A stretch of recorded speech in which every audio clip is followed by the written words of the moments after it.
We've come to expect some unique titles from Double Fine, taking a genre and adding a twist that not only cements it in their style but also adds their own spin on it, and RAD is no different. It's a roguelike, hang on, wait, and whilst it has all the hallmarks of games like Dead Cells and Rogue Legacy, it does so with grace and style. Set in a post-apocalypse, again, just wait, that has gone through the end of the world twice, RAD is an 80s homage draped in neon, filled with beautiful visuals and constantly evolving levels.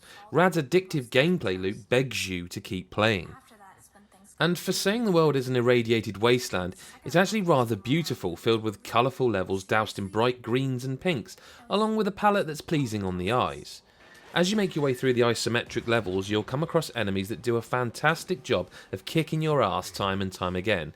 In the beginning, you'll often find that your limited moveset leads to a fair amount of death, but fight through the difficulty and you're blessed with a satisfying range of mutations that soon help to level the playing field. Wandering around and coming into contact with various enemies leads to a bar at the top of the screen filling up, meaning you become more radiated with every successful victory, and when it fills up you gain a unique power that changes all the time. Permadeath results in you having to start all the way at the beginning, so when you have to fill that bar up all over again, the results are different each time. You may get a glowing head that can be thrown like a bomb, an arm that can become a purple boomerang, or a pair of wings that will allow you to fly for a bit, and with every one, your approach changes.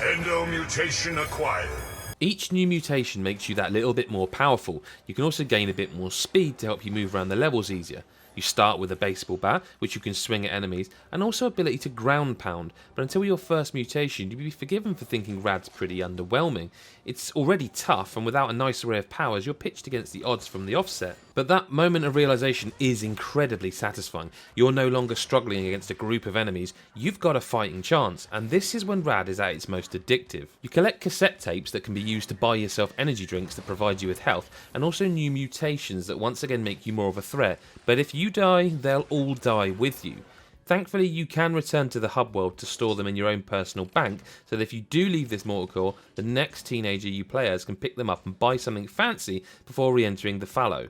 That's the name, by the way, given to the beautiful end-of-the-world setting you're compelled to keep revisiting. Due to its procedurally generated levels and random mutation patterns, no two playthroughs are the same, but there is some structure to it. You must activate towers that vomit beautiful plant life onto the map, and once you've done that, you can move on to a boss fight.